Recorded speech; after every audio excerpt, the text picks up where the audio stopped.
And I did forget to mention I'm using, or I should say working with, the Greenwood Tarot deck, or Tarot of the Greenwood, it's called. I don't remember who the author is, and the box is long destroyed throughout history. My personal history, that is to say. And then we'll also be bringing in an angel tarot card over here to provide some guidance towards the end of the reading. Okay, so the card at the bottom of the deck is the Nine of Stones, which is tradition. Tradition has to do with school. It has to do with learning. It has to do with your family group. It has to do with the rituals of day-to-day living. This has to do with your habits and the things that make sense to you. You'll notice these are a couple figures here. There's some kind of a teacher. So this sometimes can be that place of learning. So some of you may be in school, for example, college. Some others of you may be participating in something, some kind of a ritual that's historical. Very traditional. I'm thinking of sweat lodge ceremonies as well, and other things. But just kind of getting together. You know, it's that time of year. We love the celebration of the fall, and Virgo brings in the fall later in the month as we transition into Libra later on. But not for a while yet, right? We're just into Virgo now. Now, next, covering you, we have the Queen of Arrows. And you'll see here that the Queen of Arrows is the card Deer. Queen of Arrows tends to be a Gemini, Libra, or Aquarius. She has to do with gentleness and energy. This has to do with being a gentle-souled person. Sometimes we know that Arrows people can be very, very blunt. So you may find yourself dealing with somebody who's very harsh in their words, or perhaps the energy may be harsh. Maybe for some of you, you're setting boundaries, and that may be a difficult thing for you to endure. Be careful to go forth with gentleness, right? Deer teaches us gentleness, and that we can be firm and still loving at the same time. You'll notice that there's a big heart right here up above this deer's antlers. Excuse me.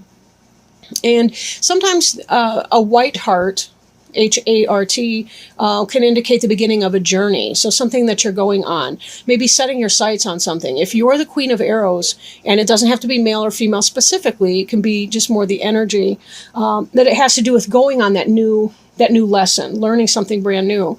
Again, we see the tradition here in school. So potentially, or learning something, being taught something, but going on a new adventure, even a vision quest of sorts. What is it that you need to open your eyes to and you need to bring about in your world? Now, this is crossed with the Five of Stones, and Stones is the earth sign in here. This has to do with kind of weathering out the storm. You'll notice that this person's in what's kind of a shelter, and there's all the lightning that's going on. There's some sort of a fire here, presumably started by the lightning. But this person really is just trying to get through something that's difficult or challenging. Maybe you have somebody who represents the Queen of Arrows who's not coming in a loving way, but being very difficult in your life or your environment. Again, this can be someone possibly older to you, not necessarily. It could be a mother who's an air sign. It could be a teacher who's an air sign, or just that kind of intellectual energy. Again, sometimes people can be very harsh with their words. Now, this is just sort of about enduring some kind of a storm. It doesn't have to be a big one. And you'll notice that this person is protected. So even though you're feeling a little, maybe even more than a little bit put off by that, it doesn't have to be a huge disruption in that. Like, you do have protection against that. You do have defenses against whatever that is. But how you look at it. Now, this person sitting here, it's hard to say. Do they see that as a beautiful electrical storm put on for their benefit and to witness? Or are they cowering in fear? I don't see the cowering in fear so much as just kind of, oh, here we go again. So for some of you, it may be a minor, I want to say fracas, but there may be that. Now, crowning you is protection.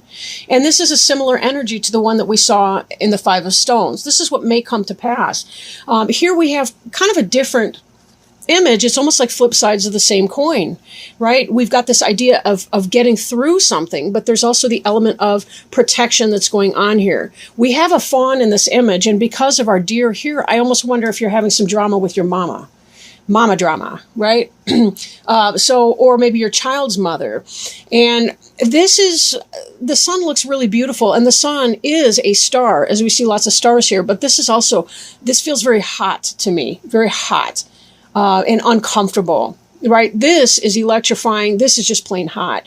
And trying to get through that, trying to find our little oasis in the storm. But in both these images, this person or this individual that's being represented here has protection, right? And this even here looks like a lightning to me. So this is about being able to get through something. This is what's on your mind or what may come to pass, and this is what's crossing you or what's an effect that's coming into play right now. So it does look like you got it covered. So I apologize if your dog's barking. One's mine.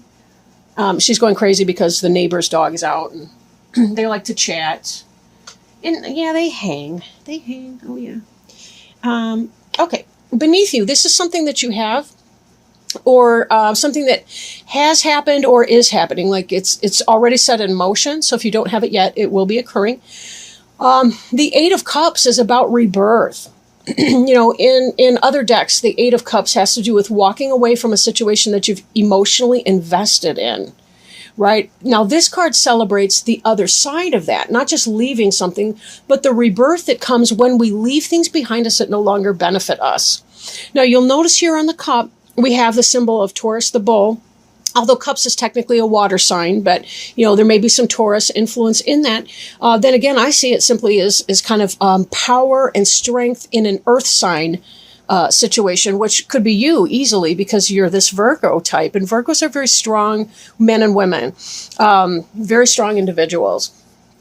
Here we have a Sheila Nagig. And a Sheila Nagig, we see those depicted over like in Irish houses of worship. They have a Sheila Nagig over the doorway. It's very symbolic about birth, rebirth, life, death, the transition of life. And that's what the Sheila Nagig here represents, is that idea that sometimes we have to leave something behind for something new. There's the idea that even when we die in our physical form, we're reborn into a new form on the other side. We're doing something else in that. So there's a transition piece. But this is the celebration of the positivity that is to come in setting that change. So if you have been going through something, if you've had some harshness, maybe you've had to set boundaries with somebody, that the Queen of Arrows, again, I'm thinking that could even be a family member. It could be a friend. It could be somebody you're involved with romantically.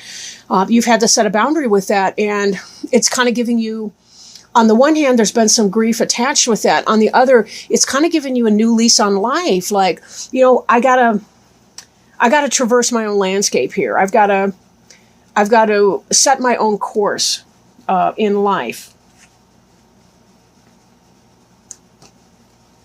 Now, behind you is the Lover's card. I love the artwork on this card. This has to do with the polarity between two individuals, male and female. For some of you, this could be about being in love. This could be about having found somebody that you have fallen in love with. For others, it may indicate a head and heart decision. There's a lot of symbolism on this card. I can't get to a whole lot of it, really, but here we see the drumming out of new rhythms. We see this love that comes in. We see this, I want to say caduceus. I'm not sure how to say that, but it's the symbol of a healer in which there's a snake that's wrapped up the pole, or a staff.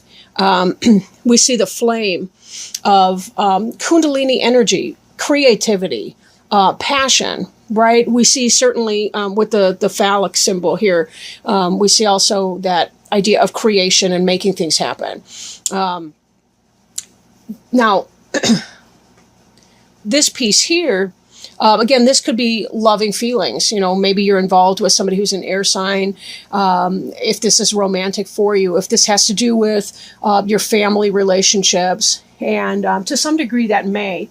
We kind of have all the different signs represented. We've got several stones, a couple wands, excuse me. Actually, we've got a lot of stones. So that's earth. So that can really be anything.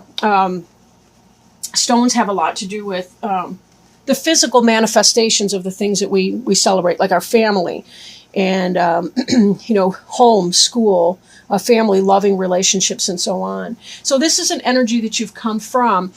Can be that head and heart decision. Maybe it is about calling somebody out and saying, this is what time it is. And trying to get through some kind of a struggle or a storm, maybe making that decision that you have to do. Trying to set boundaries, I think, is very big with people. Just because we love someone doesn't mean that that's a flawless human being and that we're not going to have to set those boundaries. And then what's ahead of you here is this idea of exploitation. We see the bees, we see the workers. There's a lot of Marxist imagery in that. We've got this double-pointed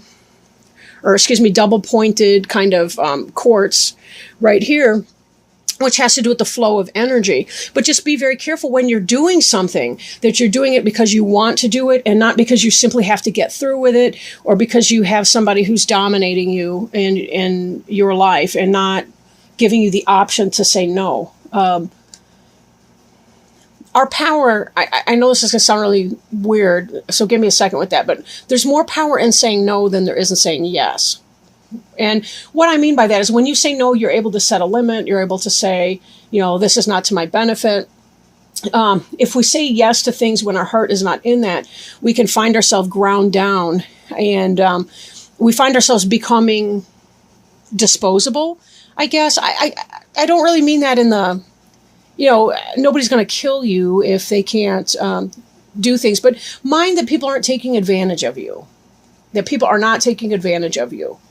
Okay, that doesn't have to be this lover's person over here, but maybe this has to do with even a sense of self-love, trying to find that balance within oneself to say, I don't like it when this person storms at me because I do have to say no, but I refuse to be exploited either. And this is in your immediate future, so be very careful about that. It's going to take a great deal of protection to get through that. You're going to have to weather some kind of a storm, but someone is going to try to take advantage of your generosity. So just be very careful about who you're with. Now, the card representing you is the home card. So again, we see this theme of home and family. So whatever's happening in your family life, it may just be that, that we have to be ever mindful in order to create a harmonious environment. There's going to have to be this balance between what you want and what the other person wants. Maybe this is in your marriage. Maybe this is with your family of origin type relationship, but there's definitely some drama in there. And I feel like you're changing and becoming more empowered in who you are. Even if you make it a gentle yes, a gentle no, somebody else still may not be able to hear that. They still may get bent out of shape because you're not bending to their will, and you find yourself stuck in this environment where they push even harder.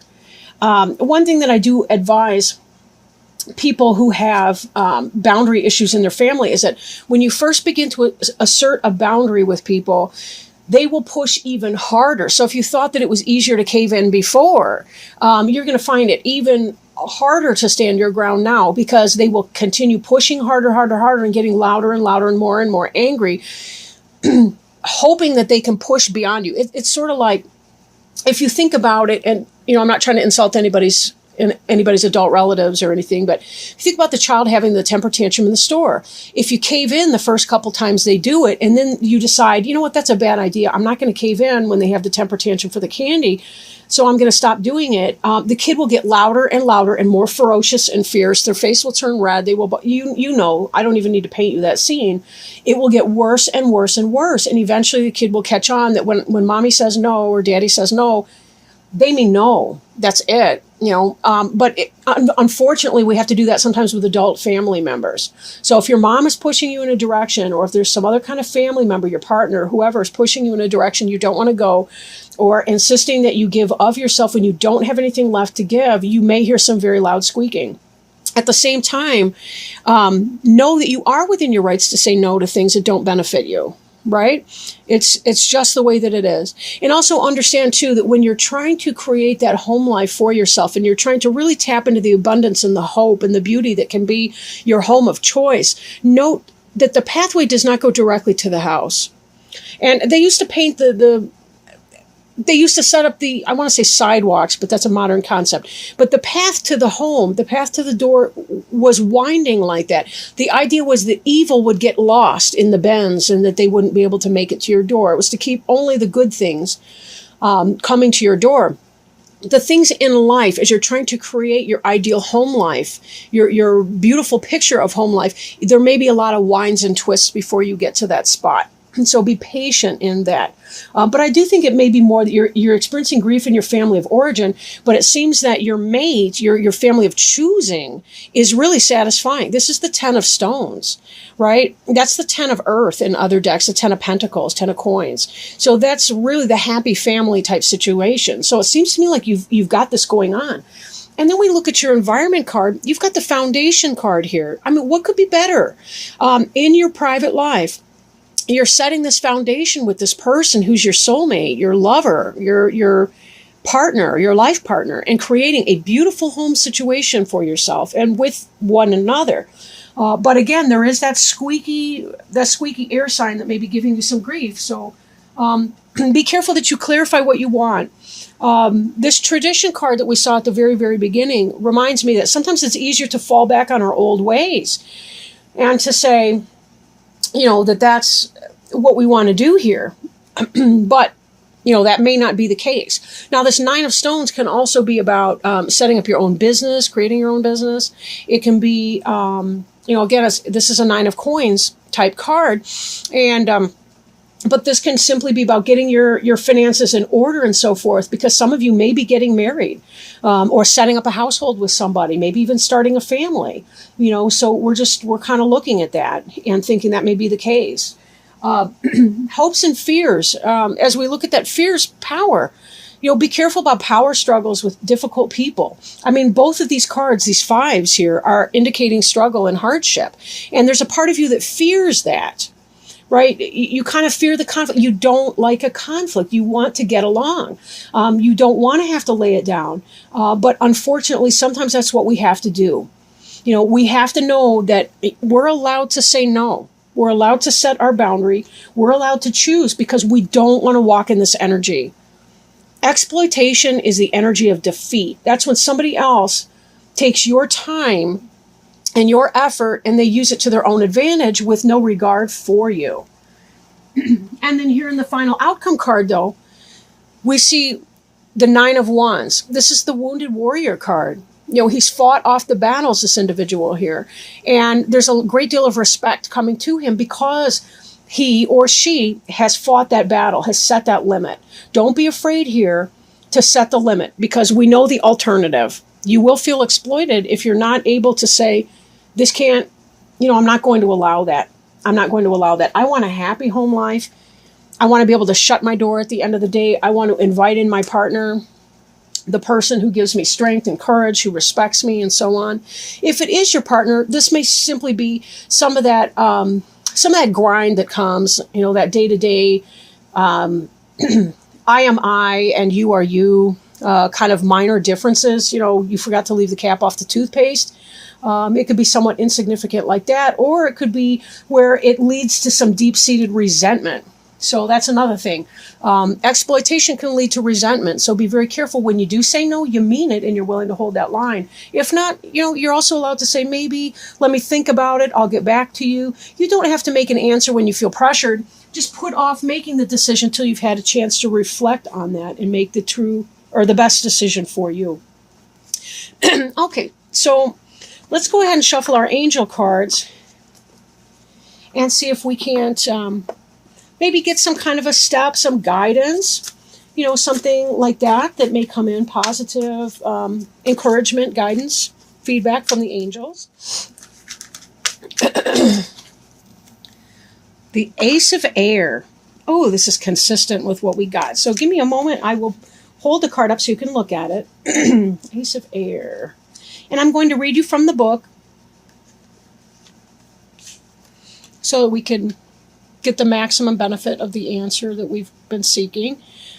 So Ace of Air, I'm trying to get the glare off the card, but that's not really easy. Okay. And it states on the card, brilliant new ideas and inspirations, seeing the truth of a situation, and a challenging beginning. New ideas now take flight. Expect great inspiration to come, possibly from an event or situation that had previously troubled you. Now you see the opportunity to create something amazing and you're full of excitement. Focus your thoughts on your long-term goals and create a plan of action. You now see the truth of the situation. Confusion is gone and clarity has taken its place. Your new understanding replaces previous misconceptions. Now you're ready to move forward. A challenging beginning, turning a negative into a positive, a brilliant intellectual solution. So, yeah, this is wonderful. So a little bit of challenges, but some clarity here, right? The Queen of Arrows bringing clarity as well. Some endurance, because, it wouldn't be life if we didn't have stuff to go through along the way. But really being able to start something fresh and new with honest perspective and an understanding of what it is that you need to do, what you want to do, and setting your direction in that. Let's remember, aces are beginnings. Those are new.